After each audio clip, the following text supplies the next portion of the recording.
जून 1993 पुणे बेंगलोर हायवेवर कोल्हापूरच्या जवळील सुनसान झाडीमध्ये एका छोट्या बाळाचा मृतदेह सापडला।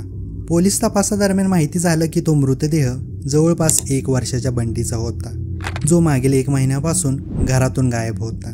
परंतु असा घरातून गायब होणारा बंटी हा एकटाच नव्हे, तर 90 ते 96च्या दरम्यान बंटीसारखे कित्येक लेकरं पश्चिम महाराष्ट्रातून गायब झाली होती आणि त्यांचाही मृतदेह असा सुनसान झाडीमध्ये आढळला होता। कोण होती ही मुलं? त्यांच्यासोबत नेमकं काय घडलं होतं? कोण होतं या हत्याकांडामागं? तर या घटनांमागे होत्या 3 अतिहुशार बायका, एक आई अंजनाबाई आणि तिच्या 2 लेकी रेणुका व सीमा, म्हणजेच गावित बहिणी। अंजनाबाई गावित, भावनाशून्य चेहरा, डोक्यावरून घेतलेला पदर आणि साधी साडी। तिचं फक्त रूपच साधं होतं, पण कृत्य या उलटच। अंजनाबाई मूळची नाशिकची की कोल्हापूरची याबद्दल बरेच मतप्रवाह आहेत, पण एका ट्रक ड्रायव्हर सोबत प्रेम जुळल्यानंतर त्याच्याशी 1973ला लग्न करून ती पुण्यात आली, संसार केला। रेणुका नावाची एक मुलगीही झाली, पण नंतर अंजना आणि त्याच्यात खटके उडायला लागले। एक दिवस अंजना आणि रेणुकाला सोडून तो पसार झाला। या दोघींचं खायचं वांदं झालं, तेव्हा अंजनानं चोऱ्या करायला सुरुवात केली। काही दिवस असंच चालू राहिलं आणि नंतर अंजनाबाईचं मोहन गावित नावाच्या माजी सैनिकावर प्रेम जडलं। तिने मोहनशी लग्न केलं। या दोघांना एक मुलगीही झाली, तिचं नाव सीमा। मोहनशी लग्न होऊनही अंजनाबाईचं चोऱ्या करायचं काम काय थांबलं नव्हतं। मोहनला बऱ्याचदा पोलिसांचा सामनाही करावा लागे। शेवटी घरच्यांना वैतागून मोहननं त्यांना सोडण्याचा डिसिजन घेतला व एके दिवशी त्याने दुसऱ्या बाईशी लग्न करून नवीन संसार थाटला। परंतु अंजनाबाई व तिच्या लेकी मोहनला विसरल्या नव्हत्या। पुढे जाऊन मोहनला धडा शिकवायचा असे विचार त्यांच्या डोक्यात यायला सुरुवात झाली होती। मोहनवरचा राग आणि पोटाची भूक यामुळे अंजनाबाईचं चोऱ्या करायचं प्रमाण जास्तच वाढलं। आता ती एकटी नव्हती, चोऱ्या करायला तिने 2 लेकींनाही सोबत घेतलं। बराच काळ त्यांनी पश्चिम महाराष्ट्रातील मंदिरात, जत्रेत, बाजारात खूप अशा चोऱ्या केल्या। त्या चोऱ्या करण्यात एवढ्या तरबेज होत्या की त्यांच्यावर कोणाचा संशयही जात नसे। चोऱ्या करणं जणू त्यांचं डेलीचं रुटीनच झालं होतं। पुढे 1989मध्ये रेणुकाने किरण शिंदे नावाच्या एका टेलरशी लग्न केलं। पुणे स्टेशनच्या जवळ भाड्याने एक खोली घेऊन हे राहायचे। त्यांना एक मुलगाही झाला। तरीही रेणुकाचं चोऱ्या करायचं प्रमाण काय कमी नाही झालं। अनेकदा चोरी करताना या गावित बहिणी आणि त्यांची आई सापडायच्या, कधी लोकांना तर कधी पोलिसांना। जेलवारी झाली तरी या निर्धास्त असायच्या, जामिनावर सुटायच्या आणि जागा बदलून परत नव्याने बिनधास्त चोऱ्या करायच्या।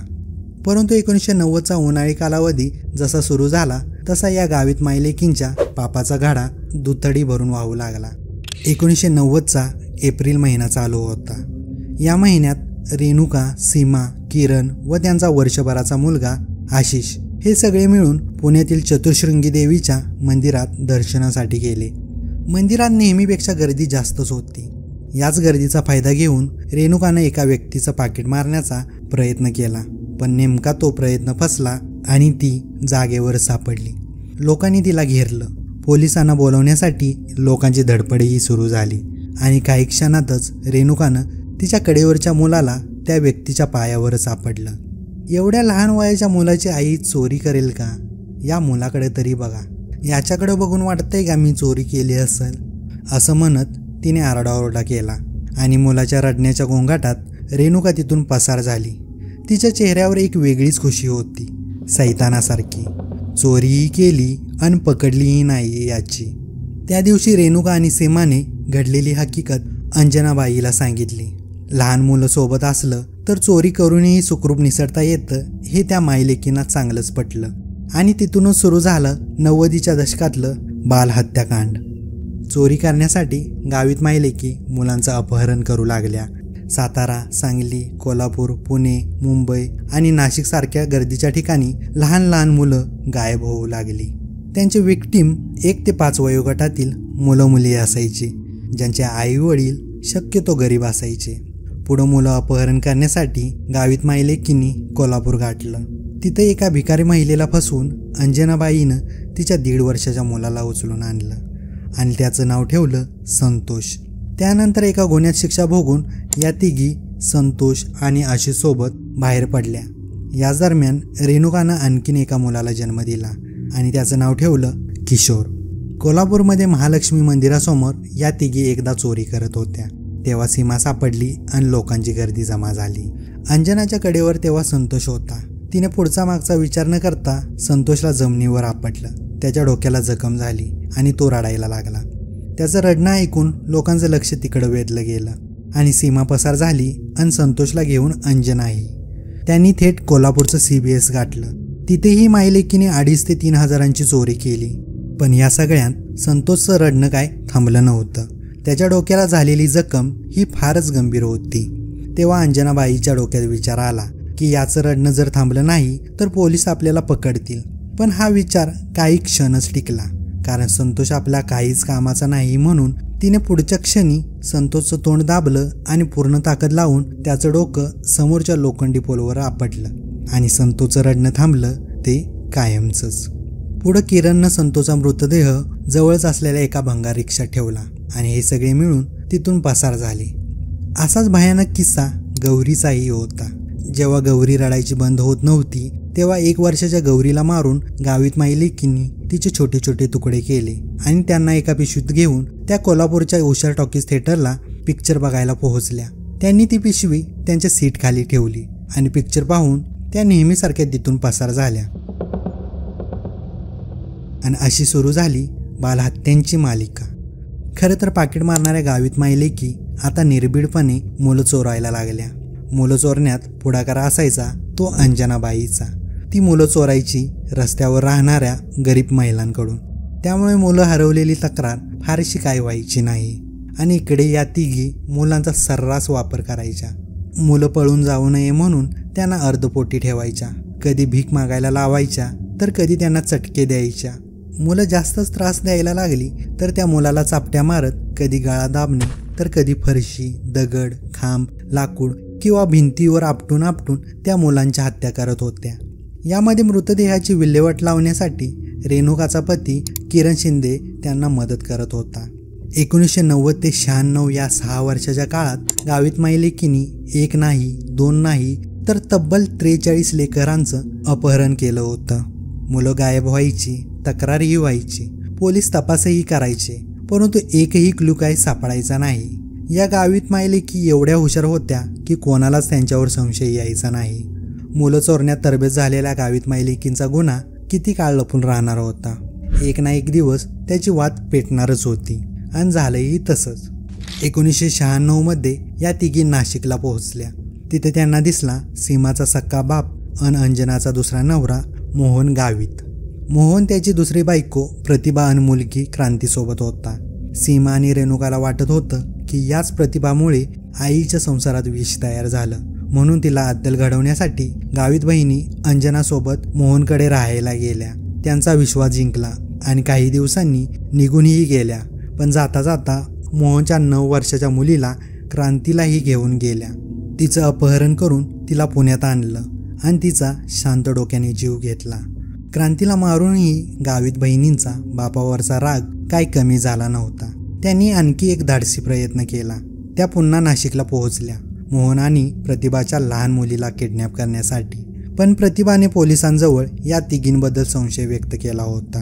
पोलिसांनी सापळा रचला होता आणि नेमक्या सीमा आणि रेणुका त्या सापळ्यात अडकल्या.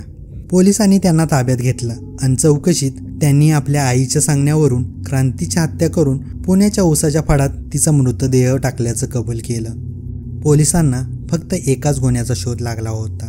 पण जेव्हा ते अंजना गावीच्या पुण्याच्या घरी पोहोचले तेव्हा त्यांना लहान मुलांचे कपडे सापडले. सुरुवातीला अंजनाबाईने उडवाउडवीची उत्तरे दिली, पण या तिघींची आणि मृतदेहाची विल्हेवाट लावणाऱ्या किरण शिंदेची जेव्हा सेपरेट चौकशी करण्यात आली तेव्हा किरण शिंदे हा फुटला आणि समोर आलं महाराष्ट्राला हादरवणारं भलं मोठं हत्याकांड. किरणने पोलिसांना कबुली दिली की याच मायलेकीने 43 लहान मुलांचं खून केलेत. 1990ला सुरू झालेली ही खुनांची मालिका अखेरीस नोव्हेंबर 1996ला थांबली. नंतर गावीत मायलेकींना कोल्हापूरच्या कारागृहात ठेवण्यात आलं आणि प्रकरणाचा तपास CIDकडे सोपवण्यात आला. CIDवाल्यांनीही तपासात हलगर्जीपणा नाही केला. त्यांनी पूर्ण ताकद लावून केस उभी केली. गावित मायलेकींवर 13 तान्ह्या बाळांचं अपहरण आणि 10 मुलांच्या हत्येचा ठपका ठेवण्यात आला. मात्र 1998 मध्ये खटला कोर्टात येण्याआधीच अंजना गावितचा तुरुंगातच मृत्यू झाला, तोही कोणत्याही त्रासाशिवाय. मग खटला सुरू झाला गावित बहिणींविरोधात. त्यांना शिक्षा होण्यासाठी गरजेचे होते प्रत्यक्ष पुरावे. यात मदत झाली रेणुकाचा नवरा किरण शिंदे याची, कारण किरण शिंदे हा माफीचा साक्षीदार झाला. सोबत 156 साक्षीदारांपैकी एकही साक्षीदार फुटला नाही. कोल्हापूरच्या कोर्टात झालेल्या सुनावणीनंतर या दोघींविरुद्ध संतोष, राजा, गौरी, पंकज, श्रद्धा आणि अंजली या 6 निष्पाप मुलांचा खून केल्याचा गुन्हा सिद्ध झाला आणि 29 जून 2001ला त्यांना शिक्षा ठोठावण्यात आली, ती फाशीची. त्यांना फाशी होणार हे नक्की झालं होतं, पण शिक्षा जाहीर होऊनही तब्बल 22 वर्षे उलटली तरी या गावित बहिणींना फाशी काय मिळाली नाही. दयेचा अर्ज फेटाळल्यानंतर गावित बहिणींना फाशी देण्यात फारच विलंब झाला. त्यामुळे शिक्षेचं रूपांतर जन्मठेपेत करावं अशी मागणी त्यांनी उच्च न्यायालयात केली होती. 8 वर्षांनी यावरती सुनावणी झाली आणि फाशी द्यायला महाराष्ट्र सरकारकडून उशीर झाला. या एका कारणावरून सीमा आणि रेणुका गावित बहिणींची फाशीची शिक्षा मरेपर्यंत जन्मठेप अशी करण्यात आली.